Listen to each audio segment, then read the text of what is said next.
Hello and welcome to the Space Between Ideas. I'm Blank Gates. I'm in the middle of a transition to a new space.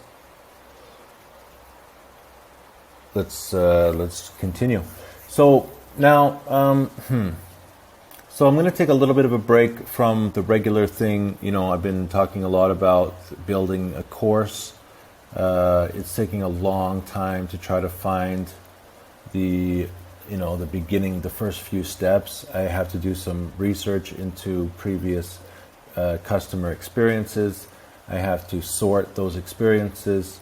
But there's also another thing. Remember a long time ago, I was talking about this section of Tom's book.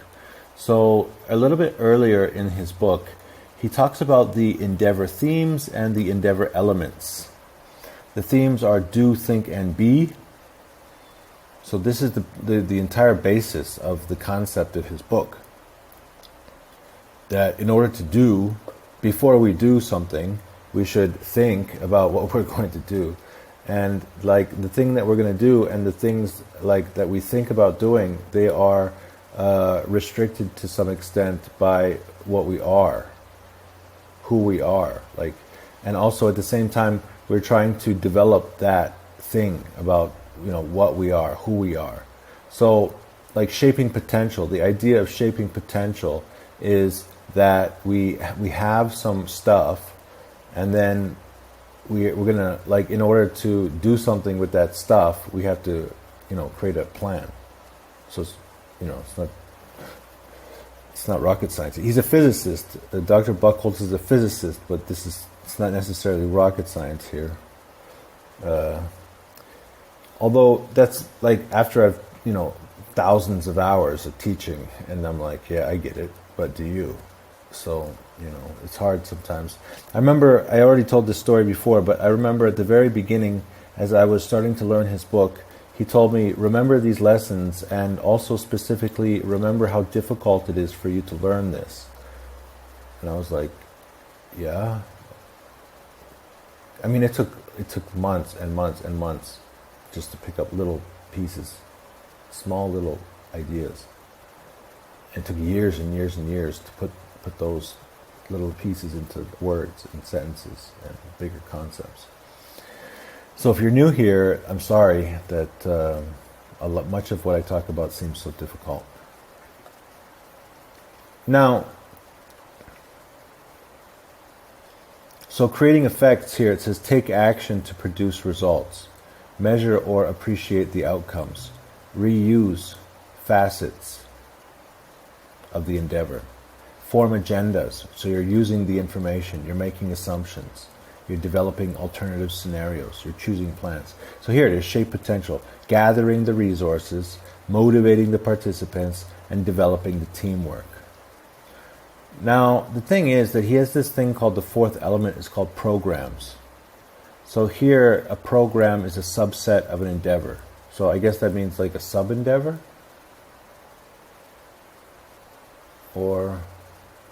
And it includes some of the endeavors' effects, agendas, potential. So it means you have like your big endeavor, and then you have these sub-endeavors, pieces of the major endeavor. I mean, I don't know, so I've been thinking about this a lot lately, and I shared some of this information with one of my students, and he's actually a leadership coach. He's written several books on leadership, so it's really nice to talk to him because he has a lot of experience, a lot of theoretical experience, and also a lot of business experience as an engineer and as a C-level manager in a major engineering firm. So what we did was we started talking about this, and like all these words, you can see we have effects here, agendas, potential, and programs. Now we took all these words in the programs section, and we tried to plug them into these things. So I was asking about, like, all right, so you got your results level managers, people managing individuals and coordinators. You have your decision level managers, people who are managing analysts, decision makers, functional and cross-functional managers. You have your developmental level, like the department level. Again, these are functional managers, and they manage all these people as well. Looks like we still got more than 5 minutes. And then you have your C-level managers. So, like, what I wanted to do with this student was I was trying to say, hey, like, can we identify who does each of these aspects of programs? What level of management? Where can we fit those things in? And so we did. So that's what we did. So we put workers. Well, I mean, that's not a manager. Then we got the project level, we got the departmental level, and the C level. All right, so I just took the 3 top management levels and we put them up here, and then we got the workers as well.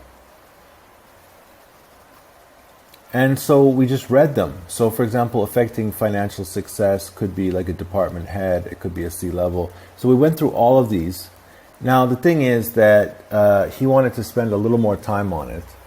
And specifically, he's doing the project management certification right now.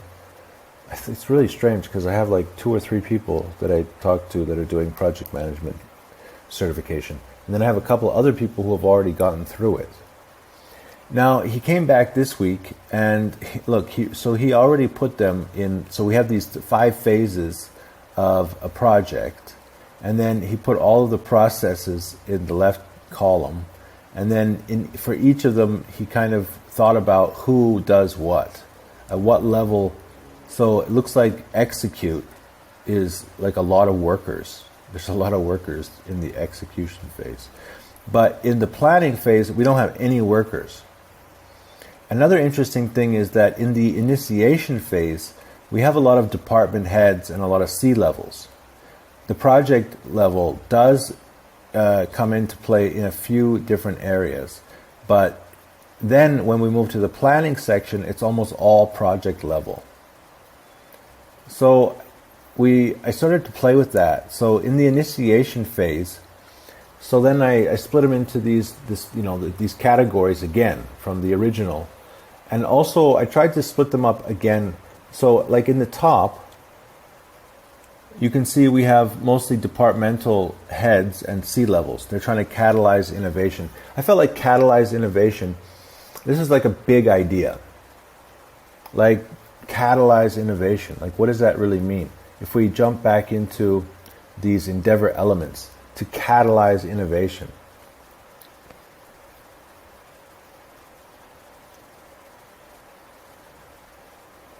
So it means you're creating something. You're creating effects if you're catalyzing innovation. So, all right, so this is they want something. The department head and the C levels. They're saying, hey guys, let's create something new. Let's make a new service, a new product, a new feature, let's solve a new problem. All right. Or it's like, guys, we need to make more money, or we need to cut more costs, or we need to what? So something about finances. Or we got some risk. Remember we were talking about that factory owner, and he wants to mitigate some risk. So I felt like these were kind of big picture stimuli. All right, these are some big picture ideas. Now, in the second section, I think it gets more into, all right, so market a product or service. That's like what we're already doing. So, like, okay, that's business as usual. Affect leadership, that's like an HR situation. That's also business as usual. Delegate authority, that's like, again, getting people to do stuff. So these are more action-oriented, whereas these are more conceptual. So I felt like these were like almost like higher level C levels. These are like bird's eye view, and then these are more on the floor level. Like I feel like these are like actual actionable items, but these are even further, deeper actionable. Like negotiating an agreement is much more concrete. In fact, now that I'm thinking about it and I'm seeing it, I would let's actually put market, product, or service down here. So in here we have affect leadership. So these are like really big picture business ideas, and these are kind of like internal business ideas. And then these are like when we're going to start to communicate with the outside, market the product, negotiate the agreements, make the decisions. And then you have your project managers that are implementing those decisions. So, this gives us some idea of how some of these, what some of these meetings are going to look like.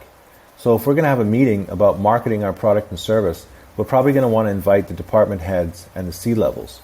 Now, when we start to get into the negotiating the agreement, then we want all three levels present in that meeting. And then when we want to make major decisions, also we want to have those, definitely have some connection between those different levels. Now, when you actually implement the decision, you don't need these guys in the room. The decision's been made. So now we get into the project level where we're going to be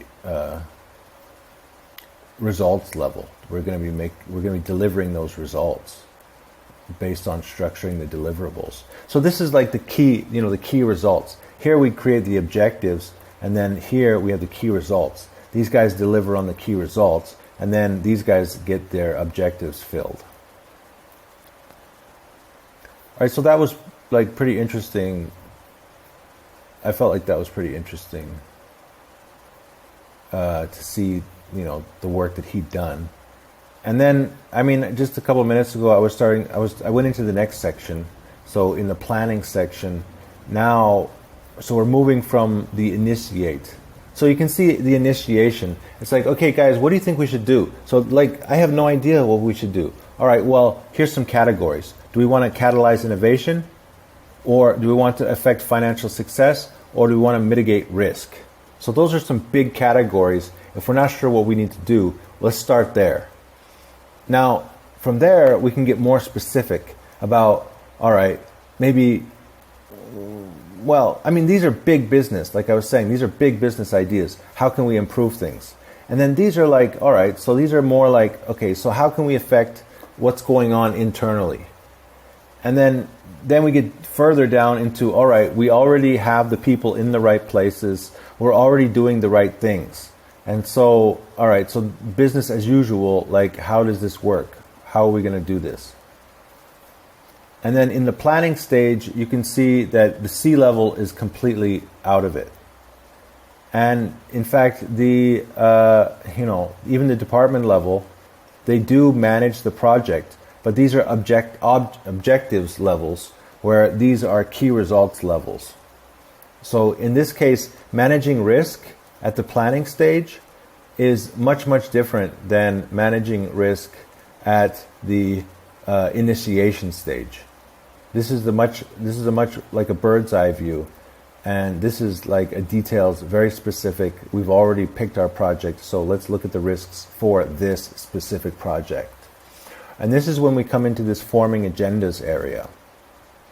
All right, and that's the whole reason why I was talking with this particular student about these issues, was because right now the project that I'm working on is an online course that's related to making decisions and specifically getting data and analyzing data, creating knowledge and understanding and creating insight. So, if you're in those stages, I feel like those are mostly initiation planning stages of your project. Once you get to the execute, if you haven't made decisions yet, if you haven't done the data yet, run the data yet, run the numbers, then good luck, right? Obviously in the execution phase there will be things where you are running numbers and you are making decisions, but these are for execution. These you should have already been through. You should have already, because if you're managing risks, then you've already thought through all of these problems previously. All right, so if we look at the execute, at this point it's workers, project level. So at this point, when we're looking at this level, we're talking about results level stuff. What is the process? What is the style that we're using in order to deliver these key results? What is the performance of your people? How much effort are they putting in? How much success are they getting? This is the floor. This is the factory floor. All right? So this is and previously I explained that maybe in my business, this is actually where I'm at right now, is I'm trying to improve my performance. I'm trying to increase my effort. I'm trying to increase my success. Because it's like, well, the question is, when I'm creating a course about creating assumptions, about getting data, about developing insight in order to create some context, in order to develop scenarios, and in order to understand what are the most important metrics. Then the question is, well, am I using these principles in my own project? And I mean, obviously the answer is yes, because you've seen in my videos from the last couple of days how I'm going through my previous student files, and I'm trying to understand what were the questions that they had, what were the problems that they were looking at, what examples can I use. And I'm also going through Tom's book again, and I'm going through like theoretical ideas of like, what did he say, what are projects, what are the elements that he places within his understanding of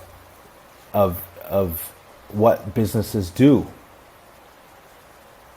You know, he's the physicist. He's the one that puts the elements together. So my expectation, my assumption is that this is, to some extent, an exhaustive list of categories. I have to make that assumption. Well, I don't have to, but I do. So, and this is the issue that I'm having now is, all right, so if we're talking about initiation stage, so we're not talking about initiation stage then, because if we're talking about impact and assumptions, and we go back into this, I mean, where's actually, okay, so if we talk about catalyzing innovation, where would I be in here? Catalyze innovation. So I would be in inventiveness. That's where I would go to catalyze innovation. Affect financial success. I think I could be in here. Yeah, I think I'd be in here. All right, so that's one of the areas, is affecting financial success. I would say that's definitely a place that's important to me. Managing risks. I think I would probably be here. Inventiveness for managing risks. Effect leadership, delegate authority. So, I mean, in here, okay, we're still at the department. That's interesting. So I think here we need to actually add this to the project level. Yeah, that's interesting. So another point is that actually the departmental level, they still use, this is one point that's very important, is that the checklists at this level are used at this level and the next level up. And then the checklists in this level, so these 4 different checklists, they're used at these levels and the next level up. So when you're at departmental level, you need to know how to use all 6 of these checklists, not just these 2. But, all right, so now we're talking about manage risk. So when people talk about managing risk, then what are we talking about? All right, so that's also in this level, I think.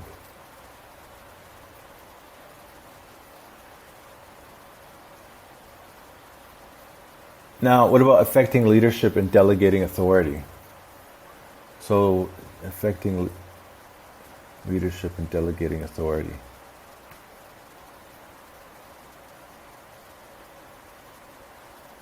Some of that could be down here. Definitely teamwork. Yeah, that's a teamwork checklist. And then now we're at the marketing products and services, negotiating agreements, making decisions. So negotiating agreements, that is in the teamwork section. Market the products and services. Yeah, looks like That could go in there. So what I'm doing now is I'm looking for topics for the course. So I'm looking for topics that I could cover in a course that talks about impact and assumptions. And I'm coming at it from a theoretical perspective. And then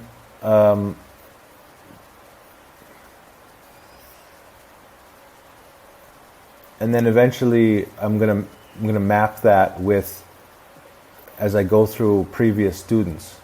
All right, so now what we could do is I can say, all right, so where's affect financial success?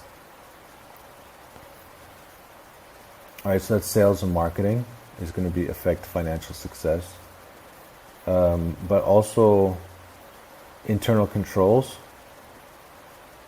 staffing and coordination. See, that's what that's talking about. And then managing risk. Where do we got? That's also internal controls. That's also supply chain management. And then we got market products and services. Obviously that's marketing. See, so now what's happening is, based on all of these experiences that I've had, now I can drill down, and in fact, look, so we got department, right? So that's talking about this level, and I can then so there's a match. We're getting a match between the two different ways we've been using to analyze this problem. Again, see, we have department. All of this is department. Although we have 2 floor managers at the bottom here. And this stuff, I just want to delete this anyways, because this is like, when I talk to these managers, they're very, the thing is, I don't really like talking to floor level managers, because after you get through these 2 checklists, you try to bring them up to the next level, and they're just like, they're not talented enough, they're not experienced enough. A lot of these floor level managers, they never make it off the factory floor. And so I try to bring them up to this level, and it just doesn't work for them. See, so they need to be in these other areas. They have to be an HR director, all right? So somebody, fleet maintenance, finance and controller. So you can start to see how they fit in there. And then, of course, this one is that, that factory that we were talking about a week ago or so. And what is it not doing? Product development. So, but the thing is, or enhancing service level. Floor technician. Yeah, this is definitely stuff that is not going to go in the course. But this, market potential, new products, teamwork, internal coordination. She was an analyst. Yeah, obviously if she's an analyst and a department level, then that's going to fit in here. Here's the analyst, and it's the understanding data. This fits exactly in here, actually. And I really like this example. All right, so this gives me a lot of information about what kinds of things, it's like all of them. Except for floor stuff.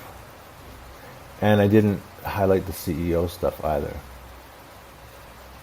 All right, so there seems to be some overlap. Anyways, I hope that people...